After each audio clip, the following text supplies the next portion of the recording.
নূর ভাইয়ের উপরে হামলা হয়েছে গতকালকে, ন্যাক্কারজনক এবং নির্মম হামলা।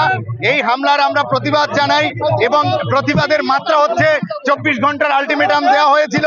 এই 24 ঘন্টার মধ্যে যদি প্রশাসনের যথাযথ কোনো ব্যবস্থা গ্রহণ করতে না পারে, তাহলে সারা বাংলাদেশ আমরা আন্দোলন সংগ্রাম করে সারা বাংলাদেশের জনগণকে সাথে নিয়ে আমরা এই বর্তমান সরকারের কার্যক্রমকে বন্ধ ঘোষণা করব।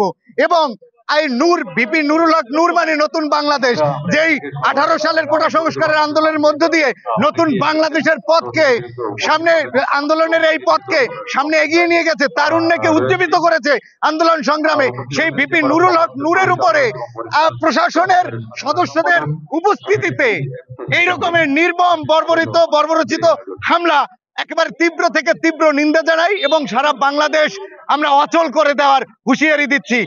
বলতে হয় যে বাহ ইন্টেরিয়াম বাহ, আজকে 1 বছর আগে তোমাদেরকে আমরা সারা বাংলার মানুষ আশা ভরসা নিয়ে তোমাদেরকে আমরা ক্ষমতায় বসিয়েছিলাম, আজকে তোমরা আমাদের উপরেই অত্যাচার করছো।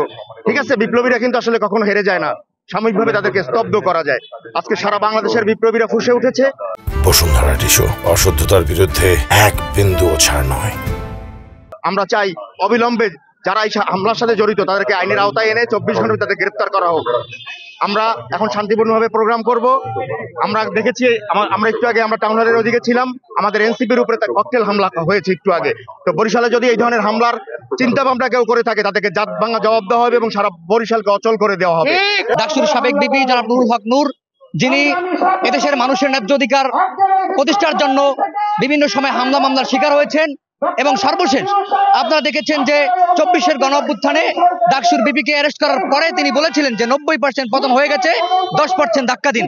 সেই সংগ্রামী নেতাকে গতকালকে আওয়ামী লীগের প্রেতাত্মা বাহিনী, এই পুলিশ এবং সেনাবাহিনী কর্তৃক যে নৃশংস হামলা হয়েছে, এই হামলার দাবিতে কেন্দ্র ঘোষিত প্রোগ্রাম আজকে আমরা বরিশাল থেকে আয়োজন করছি।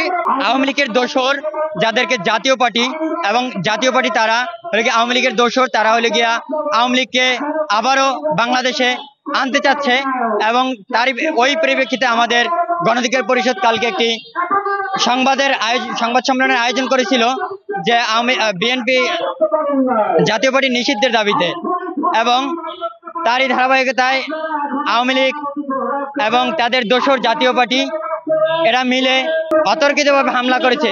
এই হামলার প্রতিবাদে আমরা আজকে মিছিল করতেছি এবং সারা বাংলাদেশে আমাদের মিছিল চলতেছে।